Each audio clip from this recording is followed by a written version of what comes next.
Estamos a punto ya de ir a votar a estas elecciones judiciales que tendrán lugar el domingo 1 de junio, una elección inédita en la historia de nuestro país, donde vamos a elegir jueces, magistrados, ministros de la Suprema Corte de Justicia de la Nación, integrantes de un nuevo Tribunal de Disciplina Judicial. También vamos a elegir a magistrados electorales y en algunas entidades federativas, como es el caso de la Ciudad de México, también vamos a renovar a una parte de los magistrados y jueces de la Ciudad de México. Bueno, eh, una de las candidatas a ministras de la Suprema Corte es Paula García Villegas. Es una magistrada que ya ha estado en este espacio en otras ocasiones.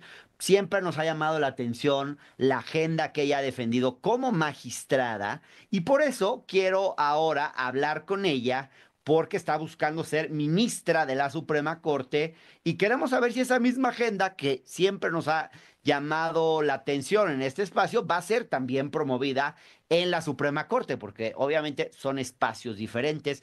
La Suprema Corte pues es la máxima instancia, es sumamente importante lo que ahí ocurre. Ya no van a ser 11 ministros, van a ser 9 ministros y ministras de la Suprema Corte de Justicia de la Nación. Le agradezco a Paula García Villegas que esté con nosotros en este espacio. Magistrada, de entrada, tú perteneces, digamos, a ese 60% de candidatos y candidatas que van a competir en esta elección, que son ya integrantes de la carrera judicial y que están compitiendo en esta elección. En tu caso, buscas ser ministra de la Suprema Corte, un cargo de mucha responsabilidad. Eres una mujer que ha hecho carrera en el Poder Judicial desde los rangos más bajos hasta los más elevados dentro del Poder Judicial. Creo que eso es lo que quisiste decir cuando dijiste que venías desde abajo, que algunos lo interpretaron como si tú vinieras de abajo en términos de nivel socioeconómico. Creo que no era eso lo que querías decir, generó ciertas críticas, pero bueno, más allá de eso, lo que yo te quiero preguntar es si esta reforma no le daría el traste a esa carrera judicial que es tan importante y es la que a ti te permitió llegar a donde hoy estás. Es cierto lo que dices. Fíjate que es muy importante en la corte, por ejemplo, lo primero que se tiene que hacer, Hernán, sí, el conocimiento, el manejo del expediente, de todo el procedimiento, de cuáles son los acuerdos que se dictan, qué le tienes que informar a las partes, es fundamental para llegar a buen puerto. Me explico. Desaparecen las dos salas de la Corte, la primera sala que es civil y penal y la segunda sala que es administrativo y del trabajo, y pasamos a un solo pleno de 11 a 9. Lo primero que haces es retornar los asuntos. Las partes tienen derecho a saber quién va a ser su ministro o ministra ponente y tienes que notificarlo, porque si están turnados a las salas, si no se sabe hacer desde esas cosas que parecieran insignificantes, y luego voy a la parte jurisdiccional de los criterios, pues entonces, ¿qué va a pasar? Aperturar la 12ª época del Semanario Judicial de la Federación, los primeros acuerdos generales en donde se van a remitir los asuntos a los tribunales colegiados de circuito, cuáles asuntos, cómo se retornan, a qué ministros cada uno de ellos, el equilibrio que va a haber en el reparto de los expedientes. Te digo que la notificación a las partes, y son muchísimos temas que si los conoces, rapidísimo los haces. Yo he estado en varios órganos jurisdiccionales, pero si no lo sabes hacer, si no los conoces, por ejemplo, que se lista con 3 días de anticipación para que le notifiques, 3 días hábiles, para que le notifiques a las partes. Son cuestiones que tú ya traes interna después de estos 28 años, en donde sí empecé foliando, rubricando, sellando, costurando, pero no es la parte más importante de mi vida profesional, como he contestado. A ver, si se van a ir a qué hice hace 28 años, tengo criterios de una trascendencia como los desaparecidos de los 60s y 70s, me tocó a mí para el acceso a la información abrir los expedientes y Claro. muchos otros temas de enorme relevancia. Ahora, ha sido una reforma muy complicada, muy criticada también por la velocidad con la que se ha hecho y una de las cuestiones que han generado pues cierta preocupación es cómo los candidatos tienen un límite de recursos, no reciben ningún recurso público. ¿Cómo has Sí. hecho campaña, magistrada Paula García Villegas? Cómo has hecho campaña en estas circunstancias y cómo es que has logrado dar a conocer tus planteamientos a lo largo de esta campaña?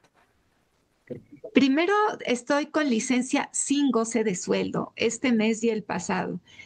Sí, abril y mayo no tengo un solo peso de ingreso y en realidad los juzgadores, no que vivamos al día, no te quiero decir eso, pero sí una vida digna que en realidad no es algo holgado en donde puedas tú tener un ahorro sustancial para poderlo gastar en una campaña. No tenemos una estructura de un partido político y eso hace que las cosas se vean muy complejas a No veces. recibes Y no es, donaciones. no, no, nada. Todo es con recursos propios. Ha sido para todos los juzgadores complicado porque el ahorro no es tanto a lo largo de la vida de una persona juzgadora, quien se comporta, que somos la mayoría con ética, e independientemente de lo que es el criterio por el cual se dio esta reforma, que Sí. sí fueron criterios que quizá había que replantearse.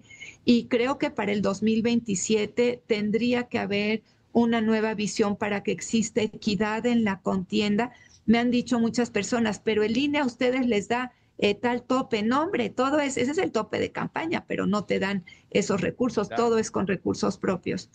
Es Sí. complicado. Ahora, pero quisiera hablar de los temas, que es lo que creo que más le interesa a la gente. Tu agenda es muy interesante y vasta. Los temas frente a los cuales tú has expresado preocupación y has trabajado incluso como magistrada, pues no son necesariamente los de los jueces más tradicionales o conservadores de este país. Te puedo ir mencionando brevemente algunos temas y me gustaría que en pocas palabras me pudieras decir cuáles han sido tus posturas y, o más bien, cuál sería tu postura como ministra de la Corte cuando tengas que resolverlos. Realmente son muchos, te propongo, por el tiempo, te propongo 30 segundos para cada tema. Yo sé que es poco, pero aunque sea para que la gente tenga una idea general de por dónde va tu experiencia como juzgadora y tus planteamientos más importantes. En materia de derechos sociales. Hay muchísimo, hace falta justicia social. Necesitamos que el derecho al agua potable, el derecho a la alimentación, el derecho a la práctica del deporte, a la cultura, sobre todo también a la seguridad social, a tener medicinas, hospitales, médicos, el derecho a la educación pública, también el derecho al trabajo. No podemos, Hernán, estoy convencida de lo que te estoy diciendo, tener movilidad social por méritos propios en la medida en la que no exista un piso parejo de dignidad con estos derechos humanos del artículo cuarto. Claro. Sí. Diversidad sexual y de género, magistrada. Mira, son dos grupos en situación de vulnerabilidad. He protegido a ambos grupos, inclusive a personas migrantes que tienen capas de discriminación. Precisamente una de ellas tenía doble nacionalidad. Aquí en México le estaban diciendo vete a un país de los tuyos. Uno era Colombia, el otro era Venezuela. En uno huía por la homofobia, en otro huía por la inseguridad. Y claro que sí, el artículo primero constitucional me obliga a que no se les discrimine en razón de preferencia sexual ni otra discriminación que Otro de puedan tus tener y temas, si los voy a... magistrada, familias multiespecie. ¿Qué es eso y qué estás planteando en este sentido? ¿Qué has planteado? Mira, va evolucionando la familia, se le tiene que dar lectura distinta a los preceptos constitucionales, en particular el artículo cuarto, primer párrafo, porque los jóvenes y la juventud en general demandan nuevos conceptos de familia y obedecen a una realidad social. Entonces, si las y los ministros no le dan esa lectura actualizada a los preceptos constitucionales, se va separando de la sociedad en general. Yo creo que la familia multiespecie es una de esas nuevas lecturas. Ya no voy a Interesante. corretear porque si no, en las Estoy palabras, correteando, sí, mejor magistrada, ahí pero a para. ver, adultos mayores, una persona adulta mayor que en este momento está escuchando a la magistrada Paula García Villegas que quiere ser ministra, ¿qué tendrías para ofrecerle a esa persona que te esté escuchando? Mira, tienen autonomía regresiva. Lo primero es respetar su dignidad y que socialmente, familiarmente, institucionalmente sean respetados porque tienen mucho que dar a la sociedad, mucho que dar con su experiencia y sí pienso que están marginados. El primer aspecto en el que hay que trabajar es el acceso efectivo a la justicia para que tengan pensiones dignas, para que se reconozca toda una vida de trabajo y la interpretación que hace la Corte como la que ya he hecho, por ejemplo, les cobran impuestos después de un determinado monto de sus ingresos de 10 salarios mínimos que a veces lo miden en UMAS. Claro. Entonces yo interpreto a favor de ellos. Los que todavía no son plenamente ciudadanos, niños y niñas. Se les tiene que proteger el principio del... Efectivamente, soy una juzgadora de grupos en situación de vulnerabilidad y esencialmente me he dedicado a proteger a niñez, adultos mayores, a personas con discapacidad, a grupos y comunidades indígenas, a personas con preferencias sexuales distintas, es cierto, a mujeres, y creo que la niñez tiene que tener una protección reforzada. Todavía hay muchos aspectos en los que se tiene que atender el interés superior de la niñez. ¿Qué dirías a las comunidades indígenas? A las comunidades indígenas siempre postergadas, siempre marginadas en este país. Y aportan mucho en términos culturales, son muy ricas la cultura material e inmaterial, sin embargo no se ve reflejado en la derrama económica. Hay comunidades indígenas que en este momento, Hernán, porque he ido a todos los lugares, te estoy hablando de tener el pulso, que ya lo sabía, pero tener el pulso en la punta de los dedos, que no tienen electricidad, que no tienen agua potable, con problemas de tenencia de la tierra y creo que lo que te comentaba de mínimos de dignidad merecen tener estos derechos que están establecidos a rango constitucional, Hernán.